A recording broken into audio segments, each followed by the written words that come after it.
A vida é um desafio diário. E mais uma vez nos despertamos para um novo momento de superação. Uma superação global. Essa sempre foi uma preocupação da Daiichi Sankyo. Cuidar de pessoas e salvar vidas. A Daiichi Sankyo agradece aos nossos colaboradores. Juntos, estamos garantindo um novo futuro. Mais unidos e ainda mais humanos.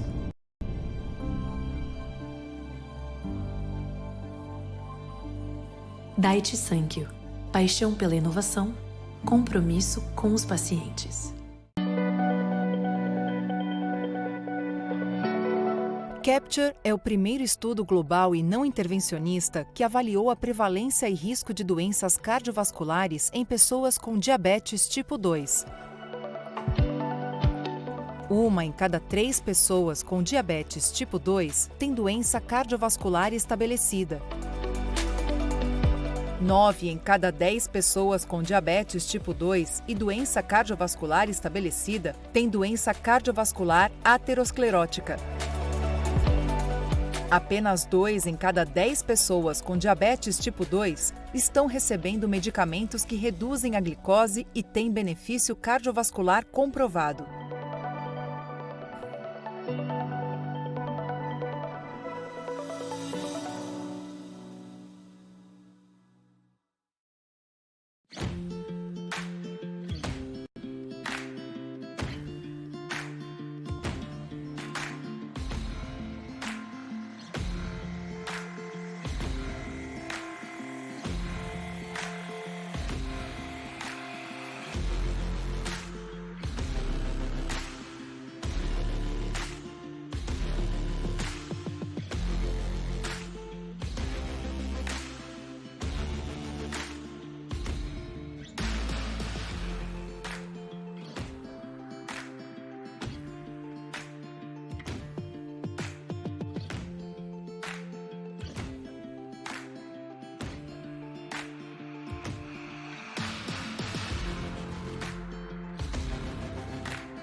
Buenas noches a todos. Para más un Global Stroke Alliance, estábamos extrañando ya a nuestros amigos brasileños después de un reciente encuentro que tuvimos en Maceió, en el Congreso de Enfermedades Cerebrovasculares. Estamos aquí hoy con Leticia Januzzi.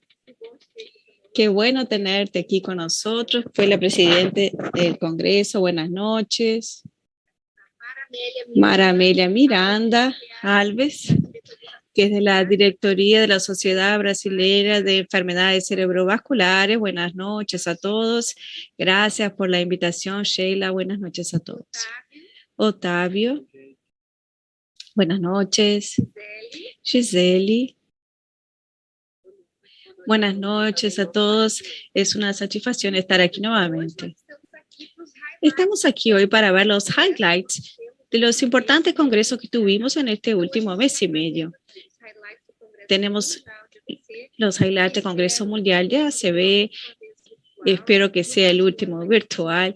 El próximo año será en Singapur. Esperamos contar con todos presentes allá. Y tuvimos un congreso virtual con 1.700 personas inscritas, con diversos workshops, clinical trials, TED Talks, varias sesiones interesantes. Y hoy les traemos los 4 principales estudios, los 4 highlights presentados en el Congreso Mundial antes de hablar de nuestro Congreso brasileño. Vamos a empezar hablando de los estudios de trombectomía directa versus trombólisis más trombectomía. Sí. Voy a hablar rápidamente para que después podamos discutir. Fueron 2 estudios interesantes. Primero es Drive Safe, de Peter Mikkel. Y aquí estamos intentando responder las preguntas. Ya tenemos varios trials que comparan estas 2 técnicas y los estudios piloto que tenemos en la ventana de 6 a 8 horas. El background para los estudios es el mismo. Sabemos que los estudios que generaron la evidencia de la trombotomía mecánica, todos utilizaron bridging. Ya utilizaron la trombolisante. Eso tiene ventajas y desventajas. Ventajas porque la trombectomía puede no ser tan efectiva si el acceso arterial es difícil, si es difícil empezar la trombectomía por temas difíciles del servicio, y algunas desventajas como aumento de hemorragia y perder la oportunidad de hacer tratamientos, por ejemplo, accesorios a la trombectomía mecánica, como inyectar trombolítico arterial. Otro dato interesante que no sabíamos, había una interacción del efecto étnico en las poblaciones del mundo donde se hizo este estudio. Entonces, la primera hipótesis y el objetivo fue evaluar el desenlace clínico paciente con AVCI y oclusión de grandes arterias en las primeras 24 horas de los síntomas y demostrar que la terapia de trombectomía mecánica directa es no inferior a la terapia estándar, que es la de bridge. Utilizaron para eso el ranking score de 0 a 2 y otro dato interesante, siguieron el mismo ranking, si tenía ranking 1, persistió con ranking 1, y también probaron la hipótesis de tener una diferencia ética entre la población asiática y la población no asiática. Como los otros estudios que compararon trombectomía mecánica con bridging, fue un estudio internacional multicéntrico, prospectivo, randomizado, con una evaluación ciega de desenlace, y los pacientes tenían que tener criterios de imágenes o oclusión en la carótida y en el basilar también, y deberían estar dentro de las 4 horas de síntomas. El primer grupo se trató con device y el segundo grupo con bridging recibió trombólisis en la dosis plena, más el simple size en este estudio, que era de 780 pacientes con margen de inferioridad de 10%. Es importante porque esta margen de inferioridad fue algo bastante criticado en el estudio de REACT-TVT, que utilizó esta margen de 20%. Consideró un margen generoso. El desenlace principal fue evaluación de ranking 0 a 2 en 3 meses. El desenlace secundario, ranking excelente 0 a 1, proporción de pacientes muertos y proporción de hemorragia intracraniana se midió 2B o más. Fueron 25 centros, 10 centros en Australia, 1 en Nueva Zelanda, 11 en China y 300 en Vietnam. El DSMB recomendó que el estudio fuera interrumpido, no por un tema de seguridad, pero es racional.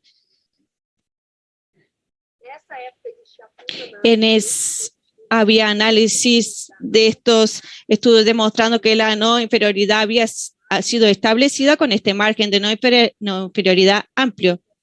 Y hubo esta unanimidad de parar este estudio de forma precoz. Entonces paró con 295 pacientes, 148 en un brazo, 147 en el otro, sin ninguna pérdida de seguimiento. Todos llegaron hasta el final, entonces excelente en los datos. Los grupos estaban balanceados cuanto a la edad, cuanto al NIH de base, en torno de 15 el NIH, la ubicación de la oclusión también. Tenían 7% de base baselar en el grupo directo y en el grupo Bridget 4.9%, pero no fue una diferencia estadísticamente significativa. El desenlace primario, para ser directo, 54.8% de los pacientes que fueron para trombectomía mecánica tuvieron un ranking 0,2 en 3 meses y 60% que fueron tratados con bridging.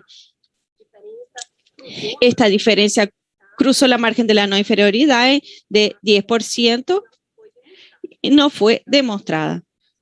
Aquí en los desenlaces secundarios vemos un balance entre los dos grupos, una diferencia importante, ni de dependencia funcional, ni de capacidad de canalización, ni de muerte, ni de hemorragia intracraneana. Tuvieron algunos subgrupos preespecificados.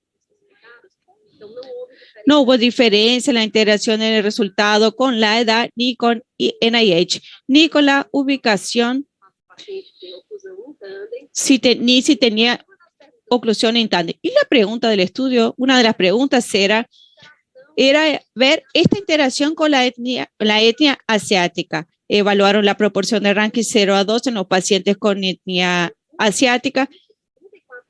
34% de los pacientes tratados con trombectomía mecánica tuvieron un desenlace de 0 a 2 y 57% en el grupo bridging. Entonces, en la etnia asiática hubo una diferencia. Los pacientes que fueron tratados con bridging, estuvieron mejores que los pacientes que fueron tratados con trombectomía mecánica directa. Y eso sorprende porque como la etnia asiática tiene un riesgo mayor de sangrado, la hipótesis inicial era. Entonces, la conclusión es que no hay evidencia de no inferioridad en la trombectomía directa comparado al bridging. Más del 50% de los pacientes alcanzaron un desenlace importante. Las tasas de reperfusión fueron semejantes. Y en el análisis preespecificado de subgrupos, los pacientes asiáticos fueron mejor con bridging que con trombectomía mecánica directa. En la secuencia tenemos este estudio Swift Direct, que es el trial que testó Solitaire en este mismo estructura de estudio.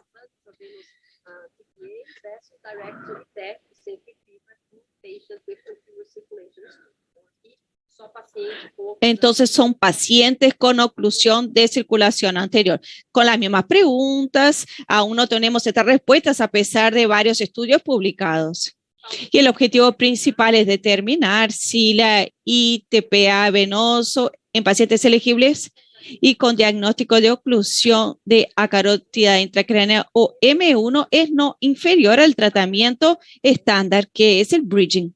Trombectomía mecánica directa versus bridging. El objetivo secundario es evaluar la mortalidad y calidad de vida. Métodos, la misma, multicéntrico, prospectivo, randomizado, ProDesign, no incluyó pacientes con baselar, estándar, Bridget, 0,9, más trombectomía mecánica, grupo de intervención, trombectomía mecánica, que es lo que se está probando, fueron 404 pacientes incluidos, y aquí la margen fue de 12%, un poco mayor que en el Directive Safe. El desenlace primario, ranking 0 a 90 días, se evaluó mortalidad, Schenker ranking y hemorragia intracraneana. sintomática. Es un trial europeo y canadiense. 423 pacientes, incluidos 201 en un brazo y 207 en el otro brazo, tratamiento estándar, y una pérdida solamente de seguimiento en el grupo de trombectomía directa. Características basales muy parecidos los dos grupos. NIH 17, mayor que el estudio anterior, 15% de tándem en los dos grupos, aspectos medianas de 8. Y lo interesante aquí que fue en medio a medio la anestesia general y sedación consciente. Aquí tenemos el resultado. No hubo diferencia. Y no se logró demostrar con margen de inferioridad de 12%, o sea, cruzó no inferioridad, llegó a 15% que bridging, que la trombectomía directa era no inferior al bridging. Aquí tenemos una frecuencia mayor de pacientes que estuvieron con ranking de 0 a 2 de bridging que en el grupo que recibió trombectomía. Desenlaces secundarios también fueron bastante parecidos entre los grupos. Aquí hay una diferencia conforme ya se había demostrado en los estudios anteriores, incluyendo deractico, recanalización mayor en el grupo de TPA y los otros desenlaces parecidos entre los grupos. Conclusión, Swift Direct tampoco demostró la no inferioridad de llevar al paciente directamente a la trombectomía como la terapia estándar que es de bridging. Desenlaces clínicos fueron frecuentes y eso es excelente. Las complicaciones de periprocedimiento fueron también bastante similares. La reperfusión hubo una tasa buena en los dos grupos, entonces se espera el análisis combinado, un metaanálisis con datos individuales para intentar responder esta pregunta que ahora es algo muy controverso, con algunos trials, con margen de no inferioridad, demostrando la no inferioridad y con los últimos no demostrando esto. Hablando sobre una recanalización cuando se utiliza trombólisis venosas y creo que vamos a seguir utilizando bridging por mucho tiempo, con excepción de alguna situación específica. Ya tenemos una pregunta de nuestro amigo Rodrigo Guerrero, podría estar aquí con nosotros. Él tuitó también por el Congreso Internacional de ACV, hace los mejores resúmenes de los estudios y comenta si utilizó la dosis de 0,9 o 0,6 de trombolítico en la población asiática. ¿Alguien vio eso? Es una pregunta muy buena. Sí, es la dosis estándar, 0,9 miligramos por kilo. Después puedo ver con Rodrigo a ver si hay otro porcentaje de pacientes que utilizó 0,6, pero en la presentación no hacía ninguna referencia a la dosis. No está publicado aún. No tenemos la publicación con este detalle, pero no menciona la dosis 0,6. Sí, yo también estaba mirando esta sesión y no vi tampoco. Y es importante porque la dosis en Japón es 0,6 y en China aún 0,9. Mismo con toda la motivación de saltear la etapa de RTPA y hacer estos estudios hasta ahora no pudieron comprobar. Es como, le digo más, la cosa se va a complicar más cuando demostremos superioridad por TNK. Sí. Y los resultados del Mr. Clean que fueron presentados al inicio del año fueron publicados en New England a pocos días con el mismo resultado, ¿no? Entonces, todos están caminando en el mismo sentido. Otavio podía aprovechar y hablar un poquito sobre el estudio Resiliente NK que está... Es el mismo asunto, sí. La Red Nacional de Investigación partió para 3 estudios que es de la familia de Resilient, uno que ya está en andamiento, que es el Resilient Stage, que testa la trombectomía sin perfusión con oclusión proximal. El estudio que Giselle coordina, que es el Resilient Stage IV, que va a probar la trombólisis sin la oclusión proximal hasta 12 horas, y el otro seleccionando pacientes con perfusión. Y este estudio, que es un estudio bastante interesante, hace tiempo que todos quieren hacer ese estudio, que es el DIRECT, que va a testar la trombectomía precedida de tenecteplase en la dosis de 0,25 veces a la trombectomía directo. Es importante, es un estudio placebo controlado. El investigador no va a estar cegado. Entonces, eso le trae una mayor robustez al estudio. Y vamos a randomizar los pacientes hasta 4 horas y media de síntomas, oclusión M1 y M2. Vamos a randomizar los pacientes para trombectomía directa versus trombectomía con ectaplasia. El encuentro de investigadores de estudio es mañana, ¿sí? Sheila, vamos a tener este estudio aquí en Brasil. La idea es que en 2 años, si Dios quiere, vamos a poder responder esta pregunta para demostrar la superioridad. El estudio va a testar la superioridad de la ectaplasia contra la trombectomía sobre la trombectomía directa. Entonces, es un estudio bien interesante y bien contemporáneo, ¿no? Sí, ya tengo la respuesta de Rodrigo. Fue 0,9. No hubo 0,6 en el estudio. Y aquí Julián pregunta sobre los tiempos de la cuarta punción fueron muy buenos, que puede afectar la validez externa para aplicar los resultados en Latinoamérica. En realidad, no, porque fue no inferior. ¿No? ¿Quiere comentar? Si estamos pensando en aplicar estos resultados, creo que iban a disuadirnos, ¿no? Tengo aquí algunos tiempos para revascularización, no tengo el tiempo para punción. El Direct Safe fueron 231 minutos en el grupo directo y 247 en el grupo Bridging. Eso para revascularización, del inicio de los síntomas hasta la revascularización. Del Swift Direct, tenemos el tiempo para punción, que fue bueno para los dos, 75 para el grupo directo y 80 minutos para el grupo Bridging.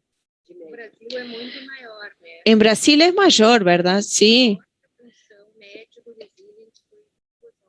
En Brasil el tiempo fue de 2 horas. Es súper importante, Sheila, porque demuestra que la logística de la trombectomía influye en los trials, ¿no? De comparación entre estas dos técnicas. Y es eso lo que se está probando. Creo que el único estudio que demostró no superioridad, creo que el inicio del tiempo de la trombólisis y la trombectomía fue de 30 minutos. Entonces fue algo extremadamente rápido. Fue el único estudio que demostró la no inferioridad. Até de se pensar assim, né? Não sei nem se você está testando realmente terapia combinada. No sé si se está probando terapia combinada, porque si usted actúa rápido, hace una infusión rápida y entonces no está comparando. Cuando esté muy rápido, eso va en detrimento de la RTPA. Por eso que la TNK es lo mejor, porque se hace en bolus y pronto. El TPA es muy perjudicado cuando se hace la trombectomía rápidamente, el efecto, ¿no? No digo que, o sea, para el paciente cuanto más rápido mejor, pero para medir el efecto de TPA y la influencia en bridging, si usted es muy rápido, disminuye la dosis de RPA porque entra en el tiempo de la infusión. Entonces, este es un problema y quizás sea por eso que el Direct Safe, que el Direct IT fue positivo, sí, más allá de la margen, ¿no? Con una margen súper generosa, ¿no? 12 versus 10%. Vimos en el metaanálisis presentado, no es un metaanálisis con datos individuales, pero con márgenes de 10%, el resultado final no daba positivo para no inferioridad. Los últimos estudios, la dirección del beneficio no es en el sentido de la trombectomía mecánica, porque en el Geract Safe la dirección, el número de pacientes fue mejor en el grupo de trombectomía directa. Y en los estudios más recientes fue lo contrario. Para RTPA, ¿verdad? Sí, sí. No es significativo, pero sí, es una tendencia. Sí, mejor beneficio para RTPA y de la asociación de RTPA. Entonces es un señal claro.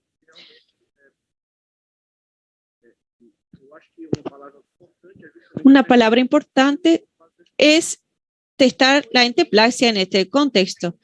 Cuando salió DIRECT, el primer estudio DIRECT, todos ya querían cambiar todo, no querían más hacer trombólisis, pero bien, nuestro tiempo era de 2 horas. Si el portaaguja es de 30 minutos y el otro de 2 horas, no hay ningún sentido en cambiar la técnica ahora. Entonces creo que el DIRECT TNK va a ser muy importante y es lo que dice Rodrigo, depende de la situación, de cada escenario y estamos intentando con Octavio y G expandir para otros países de Latinoamérica este estudio también que será súper importante.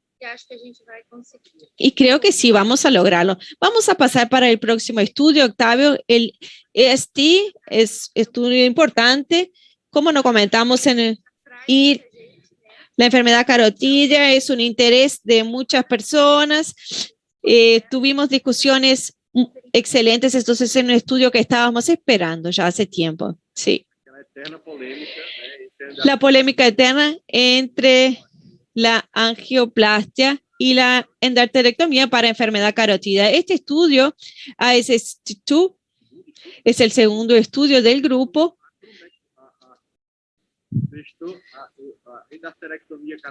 Endarterectomía carotidia versus stent en pacientes con estenosis severa asintomática. Entonces eran pacientes con estenosis severa y que tanto intervencionista como el médico del paciente creían que el paciente precisaba de una intervención. Los pacientes fueron randomizados, es un estudio importante, no por el número de pacientes, que es un número grande, y también por el segmento, que fue por 5 años, uno de los estudios más importantes en este contexto. Los grupos estaban bien balanceados. Grupo para el stent, 1814 para enterectomía y 1811 para el CAS. Y las características muy similares para los dos grupos. Algunos pacientes podían tener estenosis bilateral también en la admisión para el estudio. Fue entre enero hasta diciembre de 2020 con 3.625 pacientes randomizados en 30 centros. 1811 para CAS y 1814 para CEA.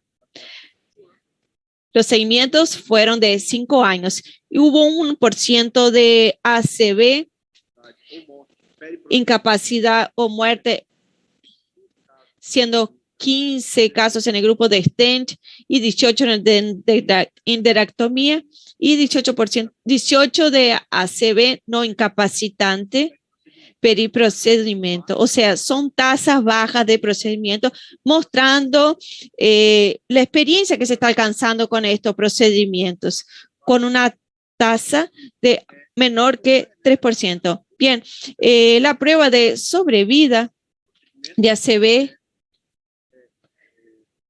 periprocedimiento fue de 2.5 en cada grupo. Para ACV fatal o incapacitante y para cualquier ACV en el seguimiento de 5 años fue 5.3 en el grupo con stent y 4.5 en el grupo de la endarterectomía. O sea, es una tasa similar, baja a largo plazo, demostrando la estabilidad de los dos procedimientos para este tipo de intervención. Este es un dato importante, cómo se asignaron los pacientes por grupo. Tenemos las curvas de Kaplan-Meier que no demuestran diferencias significativas. Vemos una tendencia para ACV, para cualquier ACV o muerte, periprocedimiento. Una tendencia discreta podemos ver aquí, sugiriendo un poco mayor riesgo, pero sin significancia estadística, y tampoco en los otros no presentó diferencias significativas. Si vemos el análisis de subgrupo, tampoco vemos, no hubo una heterogeneidad importante entre los grupos, ¿no?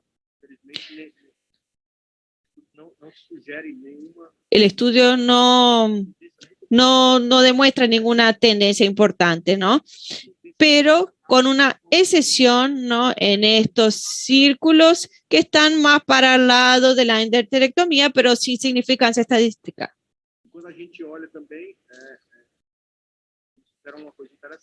Hicieron algo interesante que fue un metaanálisis de este estudio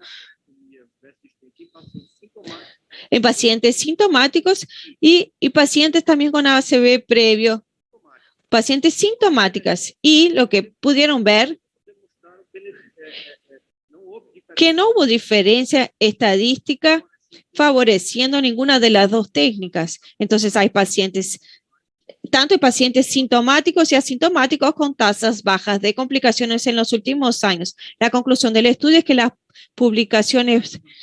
complicaciones para este procedimiento son poco comunes, ¿no? En centros que tienen bastante experiencia con stent, angioplastia y endarterectomía, y que este procedimiento tiene una tasa comparable de ACV, incapacitante y óbito, complicaciones a corto plazo y a largo plazo.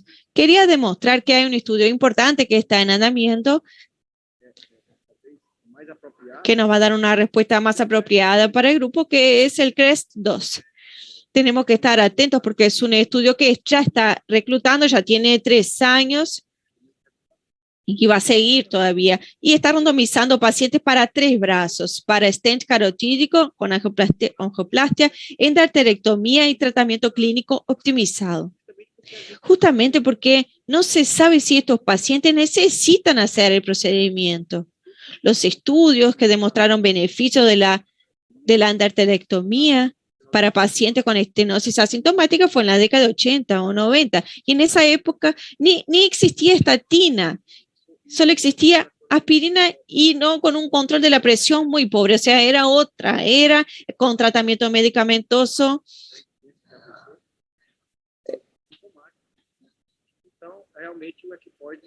Entonces, se indican cuál paciente estamos esperando el resultado de este estudio para ver los pacientes más indicados. Pero el otro estudio sugiere que el stage y angioplastia es similar para los pacientes con estenosis asintomática. Excelente, Otávio. ¿Alguien quiere hacer algún comentario? Realmente, eu acho que a gente espera mesmo o CREST, né? Vamos a esperar los resultados de CREST porque es muy importante para tener la respuesta de que sí tenemos que tratar el asintomático más frecuentemente. Se o paciente tiver alguma piora, Siempre lo trato, o excepto si tiene algún señal de embolización o alguna progresión durante la observación. ¿Cuál es la rutina de ustedes, Mara? ¿Qué hacen ustedes? esse é mais estudo que Es un estudio que pone en la balanza la endarterectomía y la angioplastia. tem que sempre trabalhar com esse Creo que tenemos que trabajar siempre de acuerdo al escenario de nuestro lugar, las tasas de complicaciones de nuestro servicio, ver la experiencia, ¿no? Si hay cirujano o endovascular, ¿no? Tenemos que considerar todo, o sea, no es solo agarrar el resultado de estudio y trabajar en ese esquema rígido, ¿no? Y bien, en relación al sintomático, creo que con las medicaciones eficaces del control de los factores de riesgo, vamos a tener un papel protagonista en la enfermedad asintomática. Un punto importante es que en Estados Unidos el cirujano vascular es obligado a colocar sus tasas de complicaciones auditados por el hospital en Internet, en una página web. Me acuerdo que ganábamos $50 para llegar a las 5 de la mañana y hacer NIH pagos por la dirección del hospital. Porque en ese hospital donde yo trabajaba hay una auditoría independiente, un NIH, antes y después del procedimiento de endarterectomía. Las personas tienen que tener una tasa de complicación baja y debe estar pública. Eso es importante, ¿no? Y hay que fomentar este tipo de transparencia, ¿no? De auditoría también aquí en nuestros centros para conocer bien el profesional que trabaja con nosotros. Voy a compartir pantalla aquí. Nosotros en el Hospital Einstein hicimos esta auditoría de eventos, algo bien importante, ¿no? Y lo tornamos público para el grupo. Teníamos una enfermera que trabajaba con nosotros, la enfermera Andrea, y es algo súper importante eso, ¿no? Ese programa fue idealizado por el doctor Rodrigo, que trabaja con nosotros en el Hospital Einstein. Tiene una publicación de mejora de costo-efectividad de procedimiento de vascularización carótida en la época que se hizo este programa. Entonces, es un dato súper importante. Y un dato de ese estudio, ¿no? La tasa de complicación fue súper baja, 1.9%, ¿no? En el servicio tiene que tener menos de 3% en la carótida. O sea, ese 3% ya no se acepta más. Creo que la tasa en cabeza. Entonces tenemos que estar más rigurosos. Y claro que este estudio CREST-2 va a responder a esta pregunta, ¿no? Tiene que tener un brazo conservador que es para ver los resultados, que es lo que hacemos siempre, ¿no?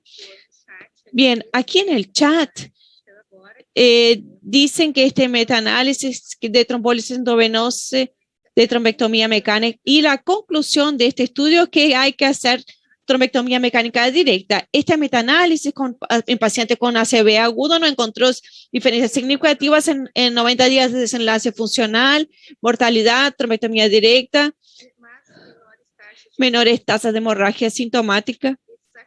Estos resultados soportan el uso de la trombectomía directa, ¿no? Y me parece un absurdo. Y aquí tenemos los estudios. Y ellos utilizaron estudios retrospectivos. Ensayo clínico randomizado Japón, China, estudios retrospectivos. Y bien, estos resultados no permiten decir eso porque los metaanálisis con ensayos clínicos randomizados no demostraron esto. El único que demostró diferente fue el que demostró una inferioridad en 20%, ¿no? Aquí tengo un metaanálisis que se llama IRIS, de estudios clínicos randomizados controlados. En este metaanálisis la conclusión es que con un margen amplio y cuando se juntan los trials positivos es cuando hay un resultado positivo efectivamente, ¿no? Y bien, se cuestiona mucho, ¿no? Yo estoy de acuerdo contigo. Y no inferioridad.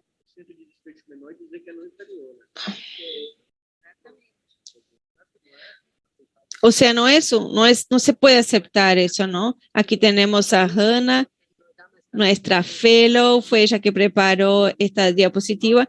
Y aquí tenemos el resultado de ese metaanálisis que les comentaba. Después de Mr. Clean, I know vía.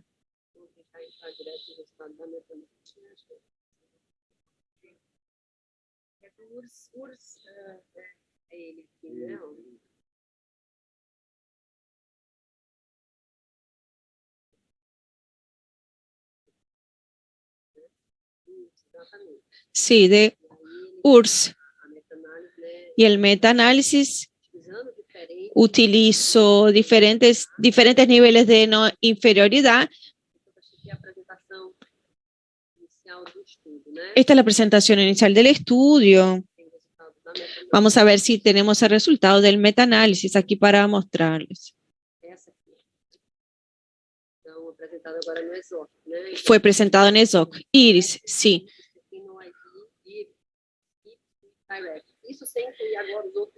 Eso sin incluir los otros dos que no demostraron inferioridad. Ella citó los estudios aquí, pero fueron los estudios prospectivos controlados. Eso es lo que tenemos que analizar, no hacer un análisis retrospectivo, ¿no? Y utilizan estos márgenes, 15, 10, 6.5, 5.3 y 1.13. Entonces, DirectMT demostró no inferioridad, y SKIP no demostró, DFT no inferior, Mr. Clean no demostró, Swift Direct no demostró. Y aquí tenemos el análisis de todos. Podemos ver que no hay ni un señal de que sea realmente no inferior. Y cuando analiza todos los resultados en conjunto, tenemos aquí. Fue presentado en ESOC, entonces sugiere que la trombectomía directa es no inferior para los tres márgenes de inferioridad súper amplios, pero no para las más rigurosas.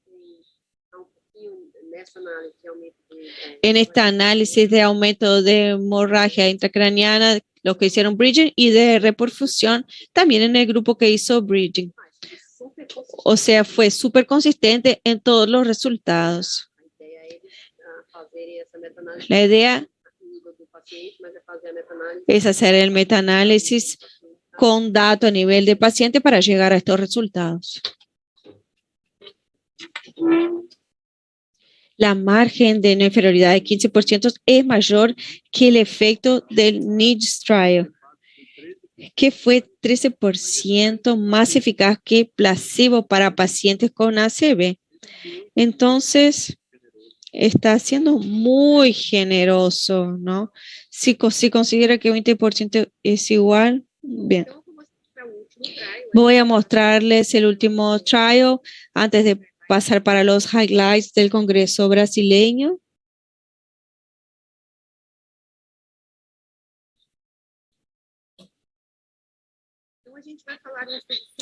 Podemos hablar de un estudio súper importante que es el estudio CHANCE-2.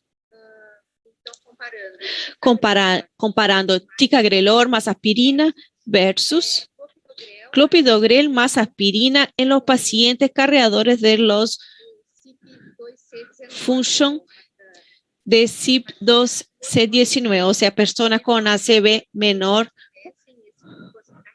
o que fueran cargadores de este gen, fueron randomizados para ticagrelor más aspirina. Sabemos que la doble terapia antiplaquetaria, ya tenemos una recomendación 1A de evidencia después del change y de este otro estudio. O sea, ya es una recomendación. En los subgrupos, en el análisis de subgrupos, aquellos pacientes cargadores de este gene, parecía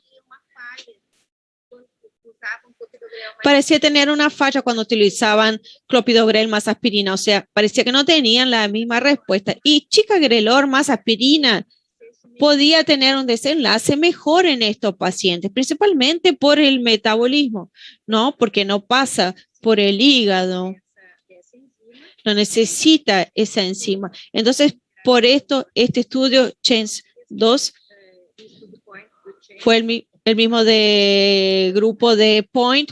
Entonces, el objetivo era comparar estas dos medicaciones con AIT y ACV mejor, pues para ver si tenían respuesta mejor en este tipo de pacientes que eran cargadores de esta mutación. Se evaluaron con point of care con 85 minutos para estar pronta a la prueba genética. Entonces venían con el ACV o ET, hacían este examen y esta prueba. Entonces se veía si tenía la presencia de este alelo. Entonces estos pacientes eran randomizados para recibir ticagrelor más aspirina o clopidogrel, utilizando doble agregación por 21 días y después paraban de usar la aspirina, mantenían clopidogrel y el otro grupo ticagrelor. Pacientes con AH menor o igual a 3 o ACV mayor que 4 con más de 40 años y que llegaran con 24 horas de síntomas del hospital. Entonces, esta era la combinación medicamentosa, ticagrelor aspirina y clopidogrel aspirina. Entonces, había que respetar el uso de la doble agregación por 21 días y después mantener el antiagregante. El desenlace primario fue hemorragia en 90 días. Encontraron 6.400 pacientes, más de 6.400 pacientes en China, o sea, casi mitad de los pacientes tenían este alelo. 65 años de promedio de edad en los dos grupos. Y aquí vemos la comparación del desenlace principal, una reducción de 23% del número de desenlaces en 90 días, o sea, nuevo ABC, cuando se utilizaba ticagrelor más aspirina, demostrando que para estos pacientes se benefician con ticagrelor. Aquí tenemos los números, 6% en ticagrelor, 6 eventos, contra 7.6% este desenlace en 90 días y sin aumento de hemorragia. La conclusión, ticagrelor más aspirina fue superior que clopidogrel en estos pacientes. Y el riesgo de ACV, de hemorragia, no fue diferente entre los dos grupos. Bien, esto es lo que iba a hablar de este estudio. Este estudio se hizo en China. Creo que es muy promisor. Rastrearon 11.000 pacientes y encontraron este alelo en casi mitad del número de pacientes. Es un número bastante importante que quizá no respondan tan bien al clopidogrel. ¿Alguien tiene pregunta o algún comentario? Es un estudio súper importante. Sí, Sheila, es muy importante. Ticagrelor no precisa el primer paso hepático y tenemos que ver también la interacción con omeprazol, que también puede disminuir la eficacia y la biodisponibilidad del clopidogrel. Sí, exactamente. Es una luz en este sentido de buscar una terapia más individualizada para cada paciente, ¿no? Creo que ese es el futuro. Espero que eso llegue aquí en Brasil. Es una práctica que no teníamos de rutina que debemos introducirla, ¿no? Porque si el paciente tiene ese alelo, creo que no tiene que usar clopidogrel, que era algo que no estaba en nuestra práctica clínica. Incluso porque los estudios en cardiología no demostraban la diferencia en el desenlace clínico, que había que actuar diferente, hacer este chequeo, ¿no? Y ahora vemos que sí, que hay diferencia con este medicamento. Hay que preguntar de que si no se puede, uno tiene que preguntarse de que si no puede hacer esta prueba, puede utilizar ya el otro medicamento. Pero aquí en Brasil ya podemos ver las mutaciones, ¿no? En el Sistema Único de Salud, no. Y en la fase aguda también, tampoco, ¿no? Pero cuando no podemos hacer esta prueba, de repente utilizar el otro medicamento. Pero el ticagrelor tuvo más hemorragia, ¿no? Quizá por eso que no sea un cambio inmediato, a pesar de tener un beneficio. Aline hace una buena pregunta. porque es la misma que hizo Felipe cuando vio la presentación, que cuál es la prevalencia de esta mutación, o sea, que es común, ¿será que en China es igual en el occidente? Por eso es importante hacer este estudio acá, ¿verdad? Creo que ya deben estar haciendo este estudio en los occidentales. La pregunta fue, ¿podemos evaluar en Brasil la presencia de esta mutación? Creo que podríamos hacer los pacientes de ACV del Sistema Único de Salud. Aquí en Joinville tenemos una soroteca. Hay un banco epidemiológico. Podemos hablar con el doctor Alexandre también. Sí, sin duda. Bien, los highlights del Congreso eran estos estudios los que teníamos. Vamos a pasar ahora. Ustedes ven este escenario que pasamos aquí toda la semana. Vamos a hablar de los highlights del Congreso brasileño. Fue la primera vez que nos reunimos después de la pandemia. Fue un encuentro feliz, ¿no? Del punto de vista científico, ¿no? Fue muy bueno encontrar los amigos en un clima tan fantástico. Entonces, Maramela y Leticia van a hablar un poco sobre el Congreso, por favor.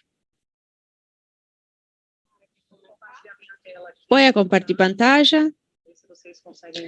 A ver si pueden ver.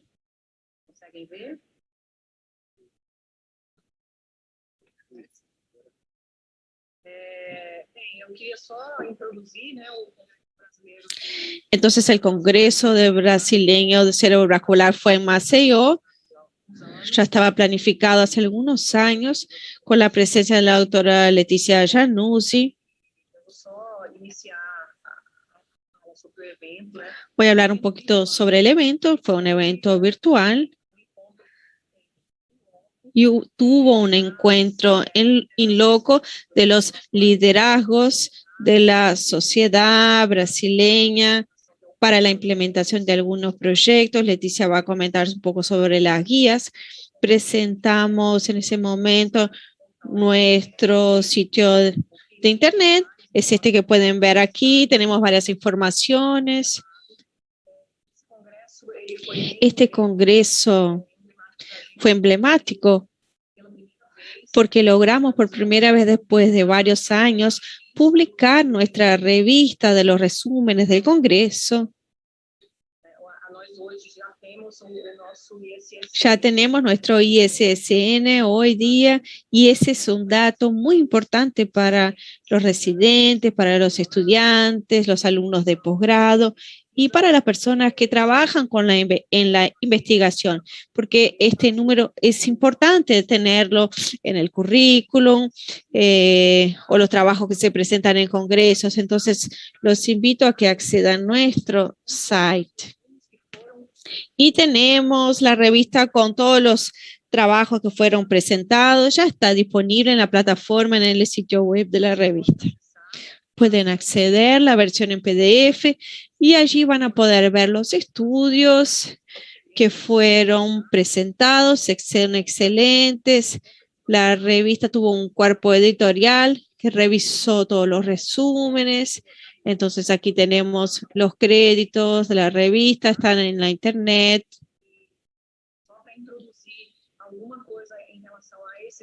Y sobre estos resúmenes y trabajos, este fue el trabajo que ganó el premio Norberto Cabral, fue el primer lugar. Fue el trabajo de John Breiner, sobre una serie nacional de enfermedades cerebrovasculares en pacientes con COVID en la pandemia. Se los voy a mostrar rápidamente. Fue un estudio súper importante que evaluó un banco de datos incluido con la colaboración de varios centros brasileños. Fue un registro de eventos y enfermedades cerebrovasculares en pacientes con infección con COVID confirmados por PCR. Estos centros fueron invitados a participar del registro, incluyendo casos prospectivos con un formulario estándar para estos centros. Entonces, 344 pacientes, demostrando que la mayoría de los eventos fue de ACV isquémico, 84%, hemorrágico 7%, trombosis venosa 4 y 5%, con heterogeneidad grande de enfermedades cerebrovasculares, como todos pudimos ver en la época de la pandemia, del pico de la pandemia, casos de hemorragias múltiples asociadas a la heparinización, trombosis venosis, ACV isquémicos, infartos extensos. Entonces, varios resultados interesantes. No voy a entrar en los detalles, pero son algunos datos importantes. La sospecha de ACV por familiares ocurrió en menos del 30% de los casos. La enfermedad cerebrovascular fue el primer síntoma, más de 37% de los casos. Pacientes con insuficiencia cardíaca eran mayores y estaban fuera de la terapia de perfusión, y los valores de dímero D fueron indicativos de pronóstico en estos pacientes. El tiempo del inicio de los síntomas fue inversamente correlacionado a la gravedad de la lesión neurológica. 25% tuvieron asociación con el uso de heparinización plena, como demostrado también en otros estudios no brasileños. La encefalopatía, transformación hemorrágica e insuficiencia renal fueron factores asociados a una mortalidad. Entonces fue un estudio bastante importante. Lo felicito al grupo, al doctor João Breiner. Y los invito a todos a que se asocien a esta sociedad. Tenemos un sitio web ahora. Ustedes pueden tener sus datos profesionales publicados como especialistas en ACV. En nuestro sitio web tenemos los enlaces para hacer la certificación. También de la World Stroke Organization. Tenemos el programa del Congreso. Y también tenemos la posibilidad de acceder a la plataforma 3 meses. Los que no se inscribieron van a poder inscribirse y van a poder ver por 3 meses el congreso grabado. Y bien, fue un trabajo muy bueno. Leticia puede comentar sobre el proyecto de las guías.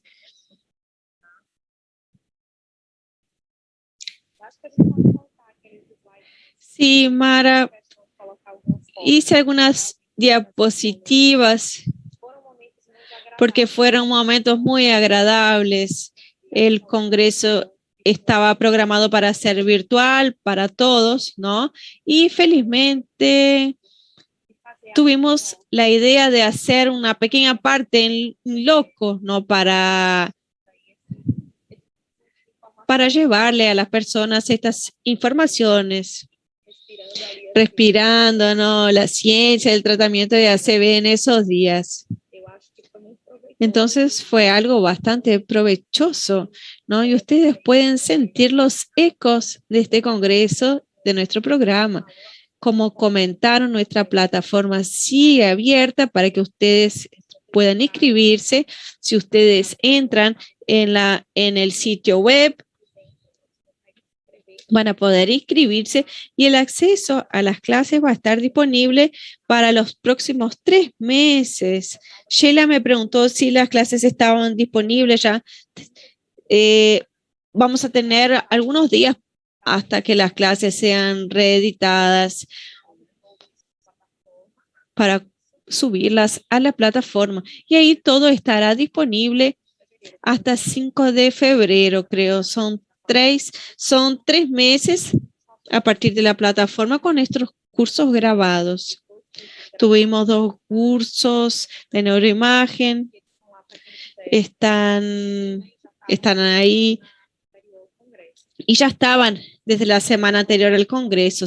Si puede colocar las diapositivas, Sheila, creo que será un poco más representativo. Yo estaba escuchando a ustedes que estaban comentando sobre los highlights y sin combinar, yo les...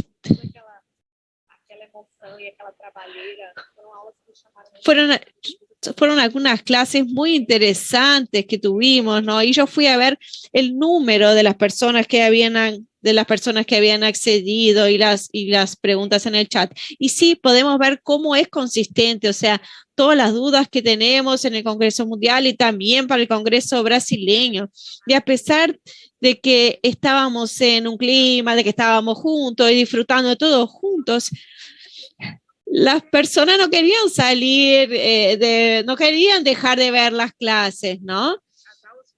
Porque realmente las clases fueron muy interesantes, todos los debates, fue maravilloso desde el punto de vista científico. Leticia, voy pasando, sí. Entonces empecé con un panorama general, hasta ahora tuvimos 390 personas inscritas, un congreso en línea, a pesar de tener esta distancia, ¿no? O sea, que oportuniza que más personas se inscriban y también se capaciten. Casi el número del Congreso Mundial, sí, exactamente.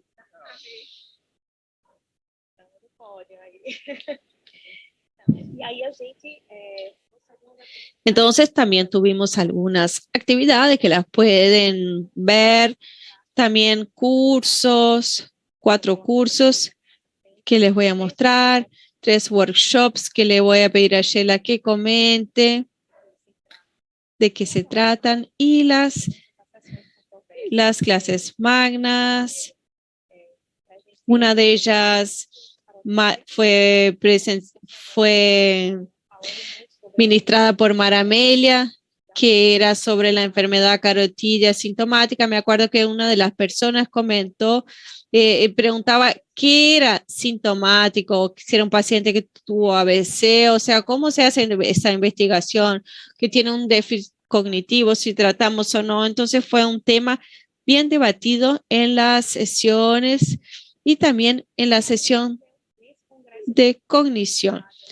También tuvimos algunos momentos culturales, van a poder ver en la plataforma.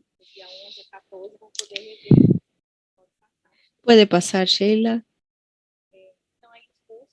Aquí tenemos los cursos de neurosonología, de neuroimagen. Estaban disponibles desde el día 5. El curso de línea de cuidados y de capacitación de atención primaria. Aquí tenemos algunas imágenes. En el primer día fue un curso muy importante porque fue aquí en Maceió, Alagoas, en el estado de Alagoas. Estamos en un momento de cambio en el tratamiento de la ACV. Creo que otros estados también están pasando por este momento de transición. Cuando hablábamos de que si hacemos la trombectomía, no, se discutía mucho en los grupos. Por ejemplo, cuando llega a la trombectomía la persona ya es otra, tiene una isquemia mayor, ya va a estar mucho peor la persona. Entonces, ¿por qué traer esta línea de curso de cuidados? ¿No? Porque es para traerlo a una realidad más próxima de nosotros, incluso en estados que tienen menores recursos. Entonces, aquí tenemos a doctora Sheila, doctor Octavio en esta mesa, discutiendo la implementación, las unidades de ACV, el manejo prehospitalar y después las actividades del tratamiento, cómo hacemos la trombólisis en el paso a paso, o sea, cómo se hace en el día a día. ¿Qué es lo que precisamos hacer para tratar el paciente? Hacer una tomografía simple de cráneo en las primeras 4 horas de síntoma. Y bien, en la próxima diapositiva podemos ver el grupo de la rehabilitación. El tratamiento de ACV no se hace solamente por el médico, ¿no? También es importante la continuidad del proceso de la rehabilitación con psicología, fisioterapia. Fue uno de los highlights de nuestro congreso. O sea, tuvimos una sala entera de rehabilitación con un trabajo que les voy a mostrar de la doctora Andrea, o sea, la rehabilitación del paciente. y cómo el tratamiento va evolucionando en este sentido. E aí, isso aqui é a grade, né? Eu coloquei para vocês, mas pode passar isso aí. Puede pasar, esto lo pueden ver después en el sitio web. Puede pasar. E agora o curso do RAC. Y aquí tenemos el curso Hearts. Sheila puede comentar.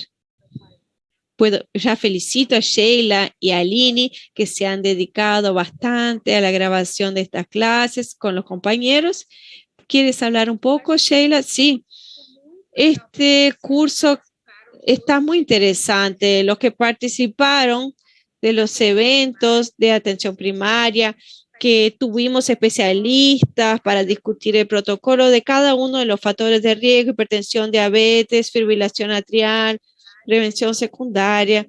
O sea, en cada uno de estos encuentros se hacían brainstorms y el médico de familia estaba junto para definir las dificultades, qué es lo que está disponible, y así creamos un curso bastante interesante. Y vamos a felicitar a Aline, a Bruna, a Estela, que también se dedicaron. Aline grabó las clases, pero todas hicieron las clases de un cambio de estilo de vida. Las clases están excelentes. Se montó el protocolo final para ver qué se va a utilizar en la práctica en Brasil. Entonces, esto estará disponible para todos, para que trabajen con la atención primaria, con esta iniciativa que va a impactar la reestructuración de la atención primaria en Brasil. Hoy pasamos la tarde en una unidad básica de salud ya probando el software, pero queremos compartir los protocolos. Organización e implementación de protocolo no tiene costo, solo hay que capacitar a las personas para cada unidad de salud que la va a organizar conforme su logístico. Este curso es gratis y este curso es un gran éxito, sí, seguramente. Y entonces el día 11 tuvimos un marco importante para nuestra sociedad, ¿no? Es la idea de renovar las guías de tratamiento de ACV. Reunimos a estos líderes, dividimos los 4 tópicos principales, ACV isquémico, trombosis venosa y AIT en grupos de trabajo, ¿sí? Y bueno, vamos a tener novedades, esperen. Todos se comprometieron a traer aquí para Brasil y aplicar el conocimiento que tuvimos de los trials para nuestra realidad. Sabemos que Brasil es un país que tiene dimensiones continentales, ¿no? Entonces, no puedo hacer lo mismo que hago en Estados Unidos aquí y en Maceió, por ejemplo. Entonces, es importante vaciarse en las evidencias y también en nuestras experiencias. Y lo interesante, Leticia, es que trabajamos nuestra guía también con la de reperfusión del Ministerio de Salud. Entonces, vamos a tener una guía unificada para trabajar con las dos frentes. Eso va a ser muy importante. Aquí tenemos otra foto. Y aquí una foto para agradecer a los compañeros que estuvieron presentes. Tuvimos 2 workshops en el día 12 por la mañana, que fue de implementación del programa Hearts, que usted ya comentó, y de la certificación de los centros. La única diferencia es que el workshop de programa Hearts fue con el Ministerio de Salud, explicando cómo será el programa en términos de Brasil, la elección de las ciudades, porque este programa Hearts tiene una financiación, ¿no? Y van a empezar por algunas unidades. Entonces, hicieron una elección para ver quién va a empezar. Pero para empezar con los protocolos no hay que tener ninguna financiación. Entonces, los invito a que todos los que tienen interés, que nos apoyen. La idea es que las universidades y que nosotros podamos apoyar las unidades de salud para la implementación de este protocolo. Estos fueron los puntos que fueron los highlights de nuestro congreso, ¿no? Fue lo más importante. Las clases más vistas, donde tuvimos más preguntas, discusiones. Entonces ya comentamos todo. Creo que Octavio dio esta clase de la Tenecte Place. Si quiere comentar algo más de la ventana extendida. Estamos intentando, tenemos que identificar a aquel paciente que no tenía el beneficio del tratamiento, un paciente que no sabíamos a qué hora le habían empezado los síntomas. Entonces, algunas compañeras ya demostraron el uso de la perfusión, mismatch, de FLET, y creo que está relacionado a todo lo que discutimos. Y otras clases como Jean-Marie, la trombólisis y sus controversias. Él comentó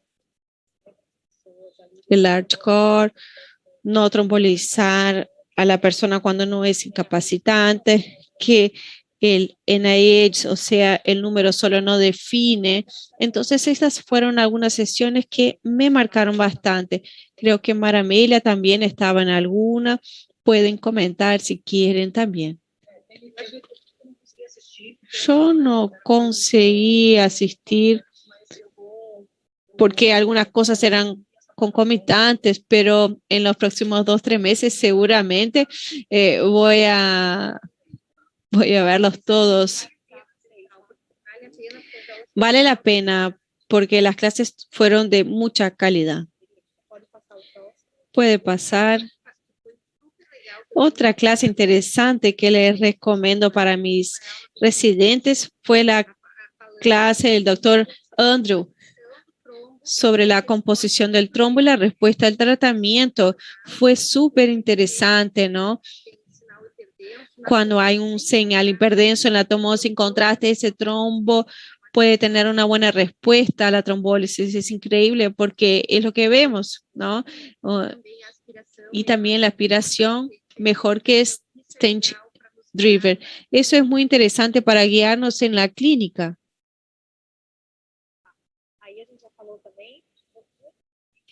Se discutió de la trombólisis antes de la esterectomía, fue una guerra, pero a pesar de que cada uno defienda su idea, todos hacen lo mismo. Indicamos la trombólisis antes de la enterectomía.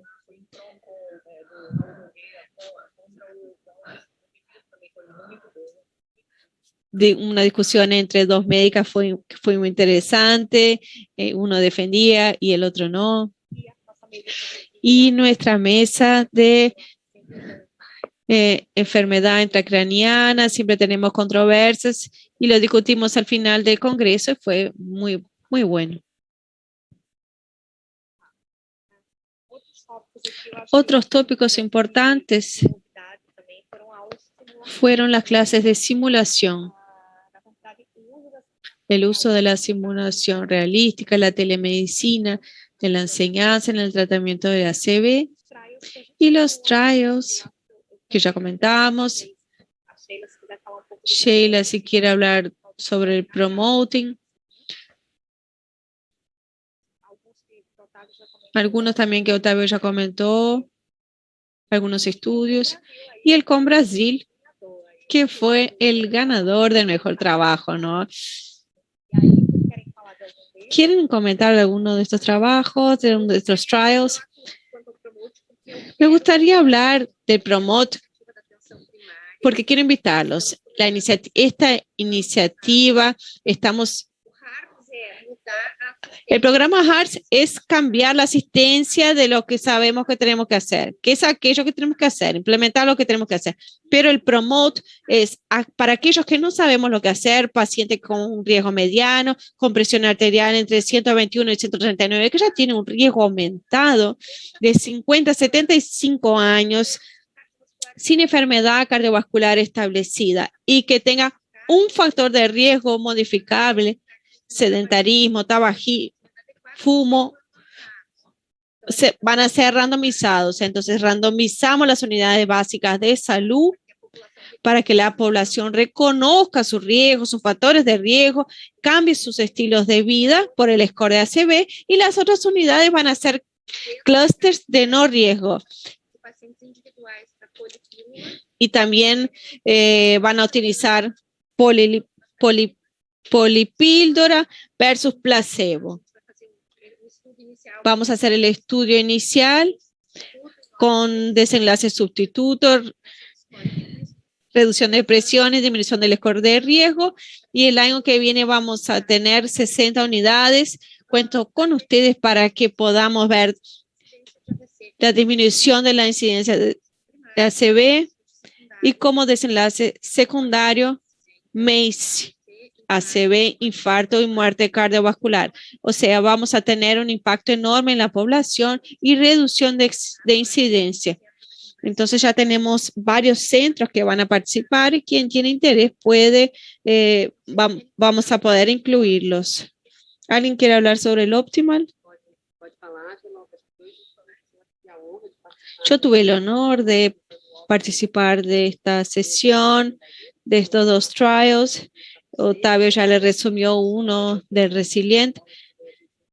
Mañana tenemos un encuentro de los investigadores que van a participar. No dejen de entrar porque vamos a esperarlos a todos. Estas personas les gusta encontrarse, ¿no? Pero Optimal es un estudio importante financiado por el PROADISUS con liderazgo de Octavio, que trabaja en el Hospital Albert Einstein. Estamos randomizando pacientes post-ACV isquémico para 2 niveles presóricos abajo de 140 sistólica versus abajo de 120. Vamos a acompañarlos por 42 meses y evaluar la ocurrencia de desenlaces cardiovasculares mayores, no solo la recurrencia de infarto, angina, insuficiencia cardíaca y algunos otros desenlaces que pueden estar influenciados por la presión arterial. Es un estudio que va a traer una respuesta para todo el mundo. Hoy ya tenemos casi el mayor estudio de nivel presórico en ABC. Ya tenemos 2.780 pacientes incluidos. La meta es llegar a más de 3.000. Entonces, si en diciembre llegamos a 3.020, vamos a hacer el mayor estudio. Tenemos muchos investigadores, las personas del comité están bastante involucradas, comprometidas. Y resalto la importancia de la doctora Sheila también, Octavio, Adriana Confoy, Fuchs y 2 amigos cardiólogos de mi corazón, que son Carla y Remo, que están también en otro estudio importante, que es el Optimal con diabetes. Contamos con ustedes. La doctora Mara Media es la gran coordinadora. Todos están bastante involucrados. Vamos a traer una respuesta para el mundo. Sí, son estudios muy importantes. Claro que nos encanta la asistencia, hacer estudios y tratamientos de fase agudo, pero la investigación es lo que va a cambiar la asistencia, ¿no? Tenemos que traer la investigación de punta que va a cambiar la atención, ¿no? Y cada vez más vamos teniendo estudios en Brasil. Y no es solo trombectomía y trombólisis y reperfusión, también tenemos que tratar lo básico, ¿no? Que tiene un alto valor agregado. Tratar la hipertensión, metapresórica, cosas sencillas que se pueden hacer y que pueden generar un impacto increíble en la enfermedad cardiovascular. Tenemos que ampliar estas líneas de frente en nuestro país. Sí, exactamente. Y resaltar el 6º encuentro de estudios de ACV de simposio. Lo hacemos todos los años. Y si miramos para atrás, cuando empezamos a trabajar con investigación, con estudios epidemiológicos, ahora vemos a Brasil encabezando los estudios, ¿no? de presórico y con pacientes con ACV, Resilient. Va a tener la continuación y va a responder la pregunta de la endarterectomía sin oclusión o sin perfusión, 2 estudios con TNK que están en la frontera del conocimiento. Es muy bueno ver nuestra área de investigación alcanzando una excelente proyección. Creo que Brasil ya está haciendo, lo están respetando después de los estudios publicados de Bridgestroke, que fue coordinado por Octavio y María Julia, que fue publicado en JAMA, Resilient, publicado en New England, la participación brasileña en Basics, en ensayos robustos. Y ahora tenemos estudios brasileños respondiendo preguntas del mundo, no solo de Brasil. Entonces es un orgullo ver que todos estaban reunidos y vamos a tener otras cosas por delante. Y faltó el estudio Trident, que es la prevención de ACV hemorrágico de Georgia Institute, que Brasil también está, y con ProAdisus también, y es importante seguir incluyendo pacientes, porque Brasil está auxiliando en la financiación de este estudio, que es para dar una respuesta para el mundo, ¿no? Y gracias a esta financiación, el estudio pudo seguir. Entonces, también somos importantes para fuentes de financiación internacionales. Y este estudio, el Interact 3, es un estudio también importante que estudia una intervención para ACV hemorrágico, un conjunto de intervenciones con control presórico de la temperatura y de la glicemia y de la coagulación para ver si tiene algún impacto en los pacientes.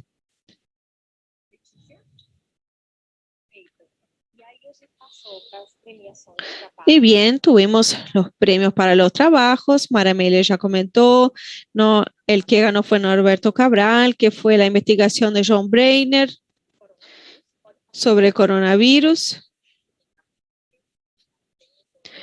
Yo felicito a João y al equipo. Y el segundo trabajo fue de la doctora Adriana Conforto. Tenemos aquí los 3 trabajos para resaltar la calidad. No podemos traerlos a todos los trabajos, pero fueron 24 temas libres elegidos entre los 100 y pocos trabajos sometidos. Este estudio de la doctora Adriana, presentado por Marcela, analizó el efecto de la estimulación transcraniana con la técnica catódica en la recuperación de los pacientes con ACV en la fase aguda y subaguda. Este estudio evaluó un grupo con 15 pacientes con el grupo de intervención y 15 pacientes en el grupo placebo y evaluaba el aumento de la conectividad entre las áreas motoras y promotoras afectadas y no, y también utilizaban una escala de Fundermeyer para la rehabilitación del miembro superior. Entonces, es un grupo de Adriana Conforto. Ella trabaja bastante con estimulación intracraniana, es una líder en este tema. Los resultados de este estudio fue un estudio pequeño con 30 pacientes, no demostró una diferencia significativa entre los grupos. Correlacionan este resultado con el pequeño tamaño pero siguen con la investigación de las técnicas en la rehabilitación de los pacientes con ACV. Este estudio ya está finalizado. La felicito al equipo de las investigadoras de la doctora Adriana. Y el trabajo fue de un grupo de SEARA interesantísimo, que fue el costo económico de ACV en Brasil. Entonces, hablan sobre las diferencias de los repases de los recursos y tratamientos. Y es lo que discutíamos mucho, ¿no? Entonces, el workshops del programa HEARTS habla sobre eso, ¿no? Sobre cómo implementar las técnicas de prevención como usted comentó, Maramelia, que no importa solamente hacer bien nuestro trabajo, neurotrombólisis, la trombectomía, sino prevenimos una enfermedad que sabemos que 90% se puede prevenir. El objetivo es identificar los gastos del servicio público con el tratamiento de ACV y las prácticas de prevención, tanto en la atención primaria como secundaria. En la próxima diapositiva tenemos los resultados y demuestran, analizan varios tópicos, tiempo de internación, el costo de cada paciente en el servicio público. Tomaron datos descriptivos del Sistema Único de Salud.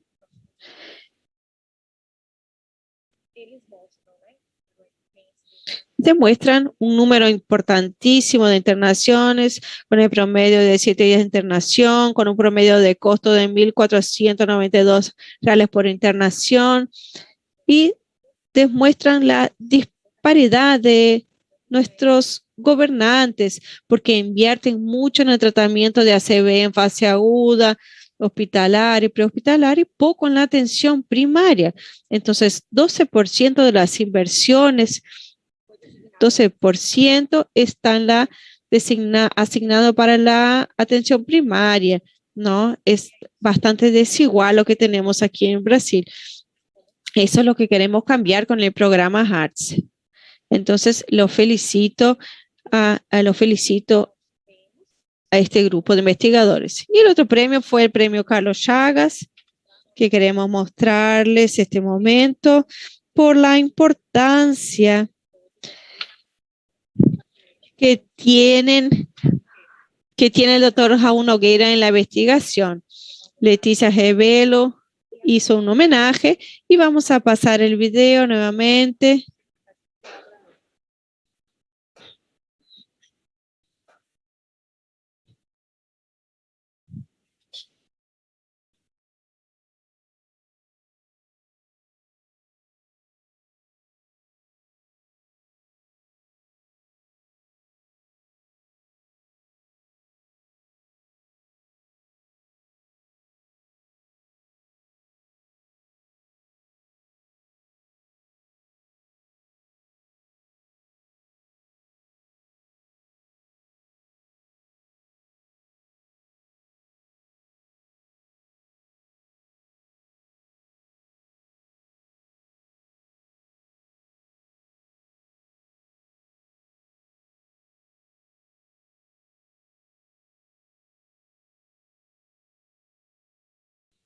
Siempre soñé en tener un hijo médico, porque antes de todo es humilde. Hoy las cosas han cambiado. Cuando entraste en la universidad, eras hijo de Dr. Oski, y hoy día es lo contrario.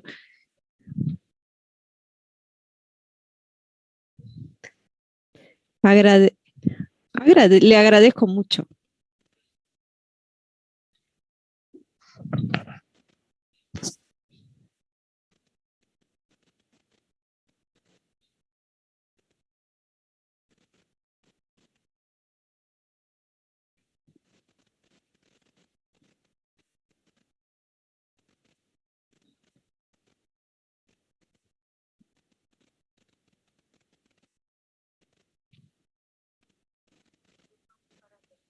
Hola Raúl, lo felicito, es un honor formar parte de este homenaje, de este premio que es tan importante.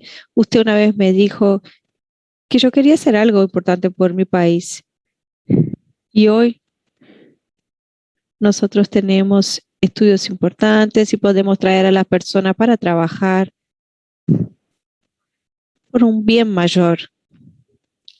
Usted utiliza los dones recibidos por Dios, y eso es fruto de su dedicación, de su honestidad. Usted es una persona increíble, te admiro todos los días. Es un orgullo estar a su lado, vivir la vida con usted, y es muy bueno formar parte de este equipo contigo en la vida. Te felicito. Te felicito, papá. Es un honor tenerte como padre, como inspiración. Felicitaciones, papá, merece este premio.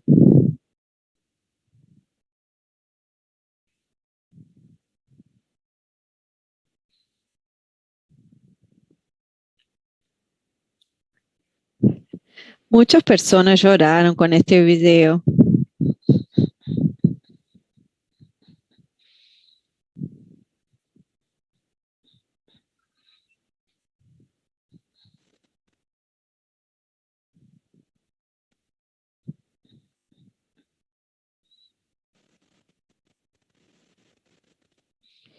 Fue una linda homenaje, ¿no? Merecida para Raúl por todo lo que representa para nosotros, con todo el apoyo, con el continuo esfuerzo para mejorar nuestra condición y la atención de la CB aquí en Brasil. Sí, fue muy lindo.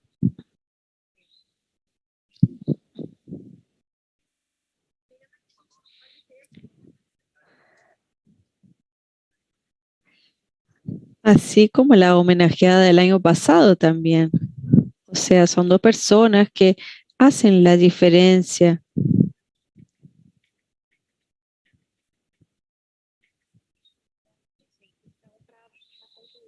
Bien, para concluir, creo que pudimos mostrar aquí todo lo que está en andamiento, todo lo que es importante para esta enfermedad, para nosotros que somos apasionados, ¿no? Aquí vemos momentos de amistad verdadera con Raúl, ¿no? Tenemos mucho estudio, mucha interacción, mucho compañerismo. Y es eso lo que hacemos en la sociedad y que lo que nos hizo brillar en este congreso. Y es un honor haber podido ejecutar este congreso y vamos a seguir con la plataforma abierta para que ustedes puedan inscribirse. Van a poder ver por 3 meses. Está todo actualizado ahí. Entonces, inscríbanse.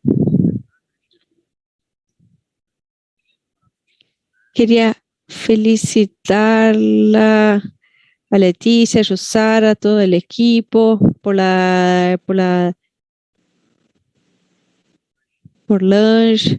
presidente Lange y todo el equipo de la comisión directiva, que nos dio mucho orgullo en este congreso, un congreso bien elaborado en este momento difícil de pandemia y estará marcado por toda la vida.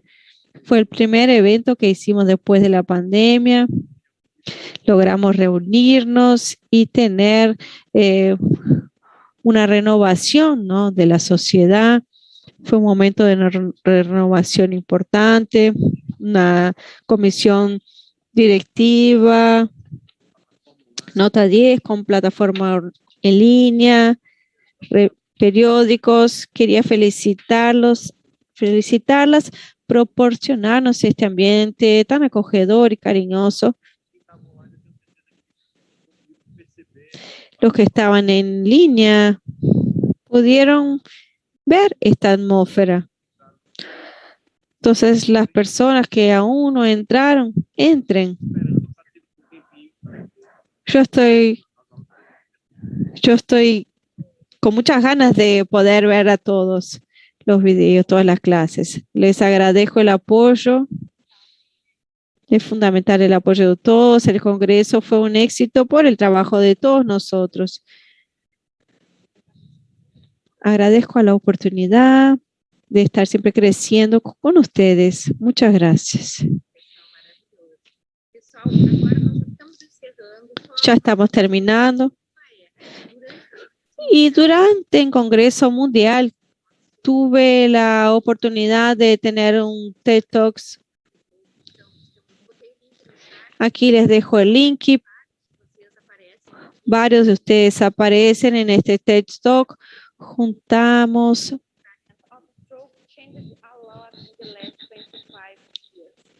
Until 1995, stroke had no treatment.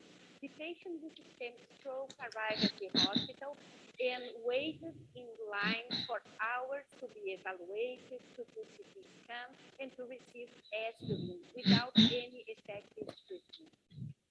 But in 1995, revolutionized the history of stroke treatment, and the way we manage stroke has changed forever. After CPA approval in 1996 by the FDA, the whole world started the organization of stroke centers and stroke teams to prioritize stroke patients for fast evaluation and treatment.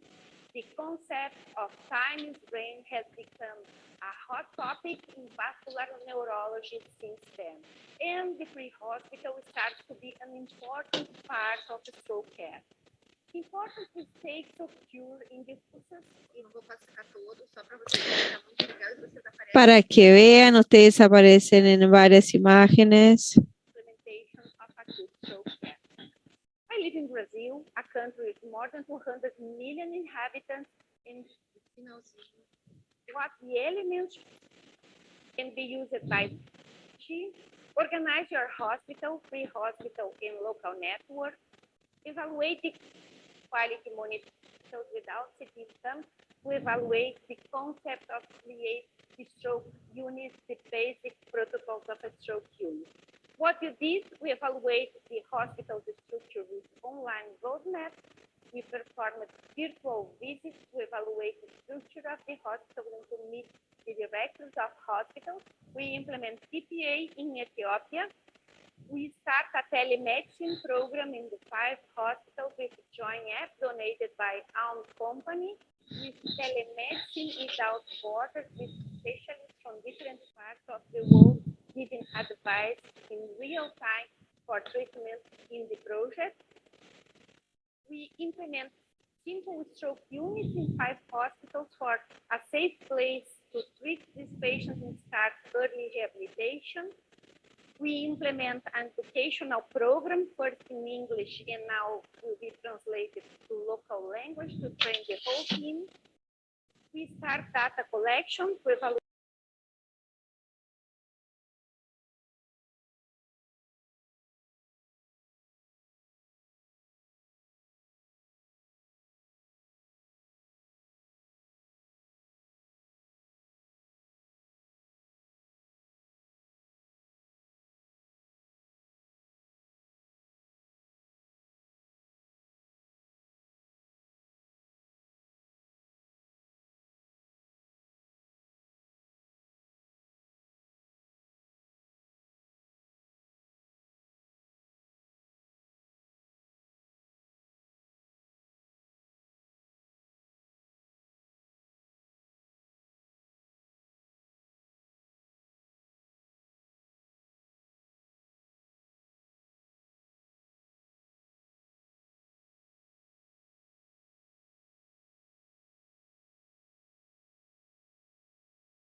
Este es solo un pedacito de este TED Talk, pero está bien interesante. Tenemos a varios brasileños y la idea es discutir lo que hacemos en Brasil y transponer esto para otras partes del mundo, es lo que estamos haciendo en Etiopía, y invitar a las personas a que participen de este movimiento mundial.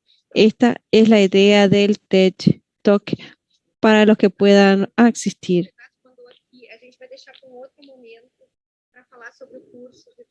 Después vamos a hablar sobre el curso virtual en otro momento.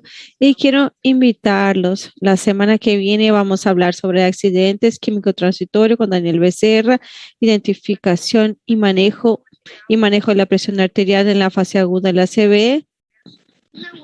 Y en la otra semana, demencia, declinio cognitivo, que es que él tiene que ver la enfermedad de Alzheimer con la enfermedad cerebrovascular y cómo podemos prevenir. ¿Algún comentario? Muchas gracias. Muchas gracias a todos.